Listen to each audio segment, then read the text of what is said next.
Isso é muito interessante. Todo caminho tem a sua beleza, todo caminho tem o seu aspecto diferenciado, ele tem a sua geografia, ele tem a sua forma de existir. Contudo, esse caminho só aparece para nós à medida que nós vamos nos desenvolvendo sobre ele, né? Da mesma forma que ele se mostra através de curvas, de subidas, baixadas, ele pode também se mostrar através de energias muito terrenas, ou seja, hostilidade, conflitos, confrontos.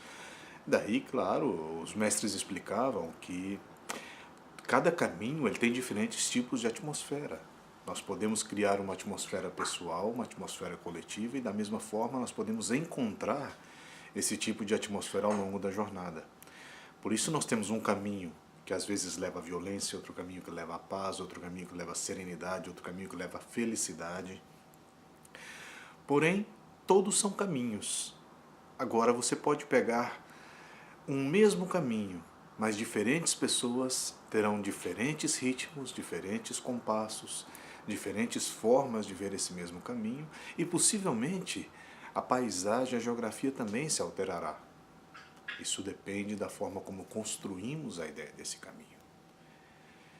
Então eu sempre pensei que a experiência, sendo um caminho caminhado, ela é uma dádiva muito interessante. Você poder aprender com pessoas que já caminharam nesse caminho, seja ele qual for, né? Eu acho uma grande fortuna você ter a condição de aprender com alguém mais velho, de aprender com alguém que te mostre aonde estão as pedras do caminho, aonde estão os buracos, né? Um dos meus professores falava muito, esse buraco que eu caí, você não precisa cair. Ou seja, essa ideia ela é muito interessante.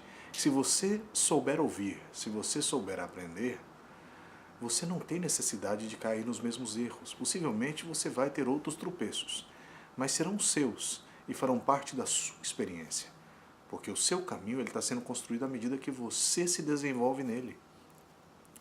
Então esse processo pessoal ele é muito interessante, ele é muito revelador, porque à medida que nós vamos caminhando, aquilo vai se transformando.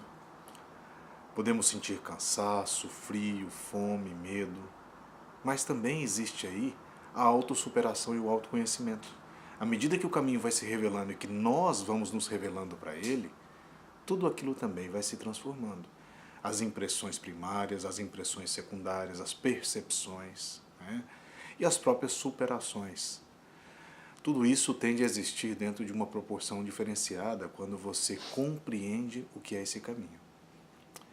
Quando eu falo em compreensão, não é observar somente sobre uma perspectiva, do começo, do meio e do final. Não. Tente ver sobre diversos ângulos, o material, o espiritual, o visível, o invisível, né? As pessoas que você encontra nesse caminho, as pessoas que triunfaram nesse caminho, as pessoas que fracassaram. Toda essa observação e essa condição de aprendizado, ela não somente vai transformar o seu caminho como uma grande escada rumo à sua evolução pessoal, como também ela vai revelar para você uma série de outros fatores que poderiam estar desconhecidos ou escondidos, caso você tivesse parado. Na viagem da vida, na aventura do cotidiano, entender bem para onde nos dirigimos, entender bem aonde nós colocamos os pés, a cabeça, o olhar, o coração, o ouvido, as palavras, tudo isso é parte do caminho.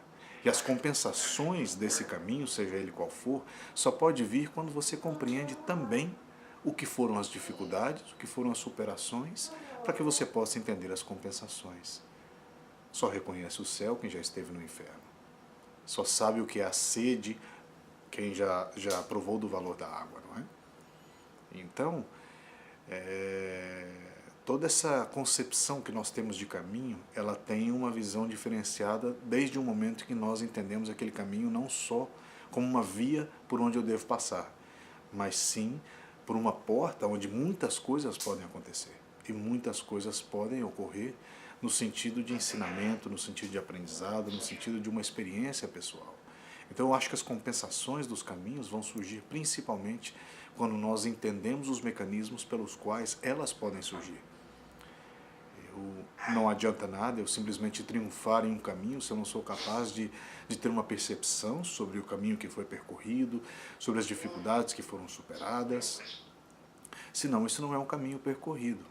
Isso é simplesmente uma viagem que foi executada de maneira não desperta, de maneira adormecida, né? E quantas vezes nós não fazemos isso? Então, um treinamento muito interessante que eu acho é isso. Em qualquer lugar que você esteja, qualquer caminho que você esteja, procure prestar atenção nas mínimas coisas, nas coisas que poderiam passar desapercebidas, né? Esse é um bom princípio para se entender as compensações dos caminhos.